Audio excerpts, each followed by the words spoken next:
দেখেন এখানে আমরা আজকে অঙ্ক করতেছি কোন কোন অধ্যায়ের? অ্যাডভান্স কস্ট অ্যাকাউন্টিং এর 1 নম্বর অধ্যায়ের, যেখানে আমাদের 5টা ফর্মুলা ইউজ করা হবে। একটা হচ্ছে হাইলো মেথড, একটা রিগ্রেশন অ্যানালাইসিস মেথড, একটা কন্ট্রিবিউশন মেথড বা মিসিং অ্যামাউন্ট মেথড, একটা কুইক অ্যান্ড ডার্টি মেথড, আর একটা হচ্ছে production active method.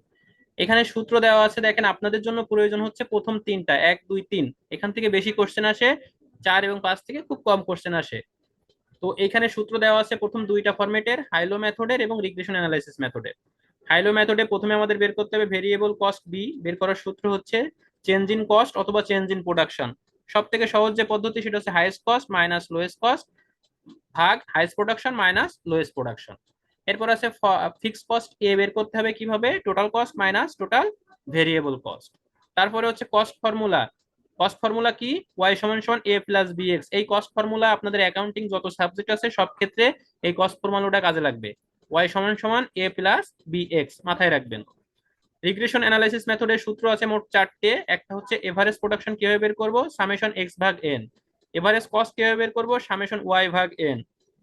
Variable cost per unit কিভাবে বের করব, variable cost per unit regression মেথডে সামেশন এক্স ওয়াই ভাগ সামেশন এক্স স্কোয়ার, অথবা সামেশন ডিএক্স ডিওয়াই, অথবা সামেশন ডিএক্স স্কোয়ার, দুটো যে কোনো একটা অঙ্কের উপর ডিপেন্ড করবে। কস্ট ফর্মুলা একই, ওয়াই সমান সমান এ প্লাস বি এক্স। এ মানে ফিক্স কস্ট, বি মানে ভেরিয়েবল কস্ট, আর এক্স মানে প্রোডাকশন। এটা তো আমরা সবাই ইতিমধ্যে জেনে গেছি। গাণিতিক সমস্যাবলী ও তার সমাধান। দেখেন ফরম্যাট একে হাইলো মেথডটা আজকে আমরা করতেছি বা করব। এই ফরম্যাটের বৈশিষ্ট্য কি? সুন্দরভাবে দেখেন, এই ফরম্যাটের অঙ্ক নিম্নোক্ত তথ্য দেওয়া থাকবে। কি কি তথ্য থাকবে? প্রথম কলামে বছর, মাস, সপ্তাহ দেওয়া থাকবে। পরবর্তী দুইটি কলামে একটাই খরচ, একটা উৎপাদনের পরিমাণ দেওয়া থাকবে। এই খরচ এবং উৎপাদনের পরিমাণ থেকে কি করতে হবে? টাকার কলাম থেকে সর্বোচ্চ এবং সর্বনিম্ন খরচ এবং প্রোডাকশনের কলাম থেকে সর্বোচ্চ এবং সর্বনিম্ন প্রোডাকশন বাছাই করতে হবে। এই ফরম্যাটের অঙ্কে মাত্র 4টি প্রশ্ন করা হবে। কয়টি প্রশ্ন করা হবে? মাত্র 4টি প্রশ্ন।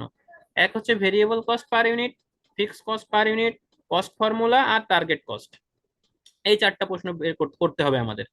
তো দেখেন কখনো যদি অঙ্কে ভেরিয়েবল কস্ট এই পার ইউনিট বলা না থাকে, তাও আমরা পার ইউনিট বের করে নিব। আর একটা গুরুত্বপূর্ণ তথ্য কিন্তু আপনাদের সাথে আমি শেয়ার করলাম, যদি কস্ট ফর্মুলা শুধু বলে ভেরিয়েবল কস্ট বের করো, তাহলে আগে আমাদের পার ইউনিট বের করে নিতে হবে, তারপর আমাদের কস্ট ভেরিয়েবল কস্টটা বের করা যাবে। তা না হলে কিন্তু বের করা যাবে না। তাহলে কখনো যদি অঙ্কে যদি বলে ভেরিয়েবল কস্ট বের করো, তাহলে আগে কি বের করব? Per unit. এরপরে fix cost, cost formula, target cost. লক্ষ্য করেন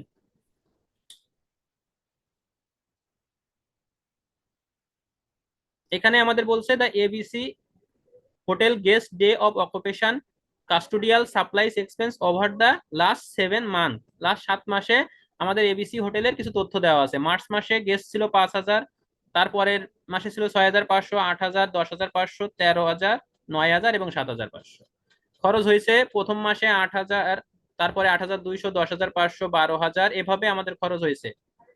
এখন আমাদের রিকোয়ারমেন্ট একে বলছে কি, ইউজিং দ্য হাইলো মেথড, হাইলো মেথড ব্যবহার করে ভেরিয়েবল কস্ট পার গেস্ট বের করো। খুবই সুন্দর কথা। ভেরিয়েবল কস্ট পার গেস্ট বের করতে বলছে, তার মানে এক ইউনিটের বা একজন গেস্টের পিছনে কত খরচ প্রতিদিন সেটা বের করতে হবে। Requirement on calculation of variable cost per guest. এই দেখেন ভেরিয়েবল কস্ট পার গেস্ট, সংক্ষেপে বি কেন লিখছি? কারণ ভেরিয়েবল কস্টের পার ইউনিট বের করার সূত্র হচ্ছে বি। বি সমান সমান কি হবে? এই দেখেন ভেরিয়েবল কস্ট বি সমান সমান highest production minus lowest production, highest cost minus lowest cost. দেখছেন, highest cost minus lowest cost, highest production minus lowest production. একটা দ্বারা একটাকে কি করলাম? ভাগ করলাম। এখন হাইয়েস্ট কস্ট কোনটা? দেখেন এই যে হাইয়েস্ট কস্ট খরচ হয়েছে কত, লক্ষ্য করেন এতগুলো খরচ হয়েছে 7 মাসে 7টা খরচ হয়েছে, এর ভিতরে কোনটা হাইয়েস্ট? 15,000। এই যে দেখেন হাইয়েস্ট কস্ট, এই যে হাইয়েস্ট কস্ট 15,000। লোয়েস্ট কস্ট কত? এই যে 8,000। এই যে লোয়েস্ট কস্ট কত? 8,000। এভাবে খুঁজে বের করতে হবে। হাইয়েস্ট প্রোডাকশন কত? এই যে প্রোডাকশন মানে কি, কত গেস্ট থাকছে এক মাসে সর্বোচ্চ। এই যে জুলাই মাসে থাকছে 13,000 গেস্ট, এই যে 13,000 গেস্ট। আর সর্বনিম্ন গেস্ট থাকছে মার্চ মাসে কত? 5,000, এই যে 5,000। হাইয়েস্ট হচ্ছে 13 আর লোয়েস্ট হচ্ছে 5,000, এই যে দিলাম। হাইয়েস্ট প্রোডাকশন হচ্ছে, ধরলাম প্রোডাকশন 13,000 আর লোয়েস্ট প্রোডাকশন কত? 5,000। এবার ফর্মুলায় বসাও, 15,000 highest cost, lowest cost 8,000 minus করো, 13,000 highest production, lowest production 5,000 minus করো। মাইনাস করলে কত আসে?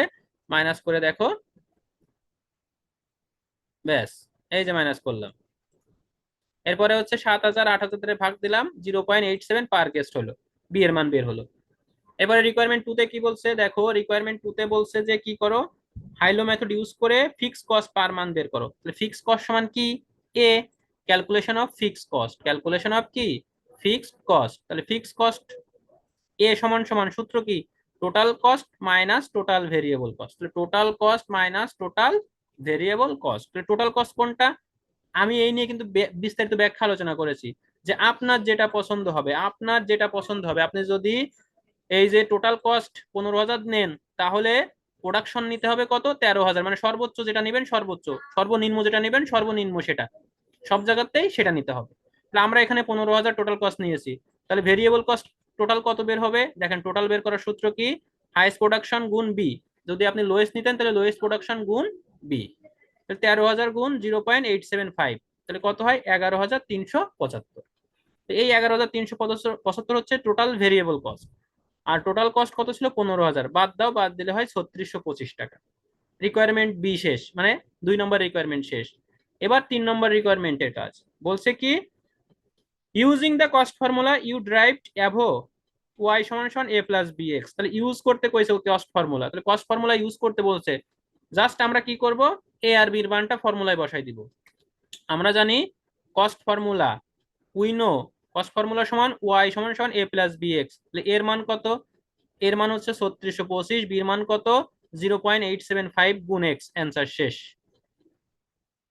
রিকোয়ারমেন্ট ফোরে কি বলছে, কাহিনী হচ্ছে এখানে ভুল করবে স্টুডেন্টরা, what amount of total cost when level of 11,000 guest days per month. প্রতিদিন যদি 11,000 করে গেস্ট থাকে পার মান্থ, তাহলে কত টাকা খরচ হবে, টার্গেট বলে দিয়েছি। যদি ভবিষ্যতের খরচ বের করতে বলে বা কোনো টার্গেট বের করতে বলে, তাহলে আমাদের কি করতে হবে, কস্ট ফর্মুলার সূত্রটা ব্যবহার করে মান বসাই দিতে হবে।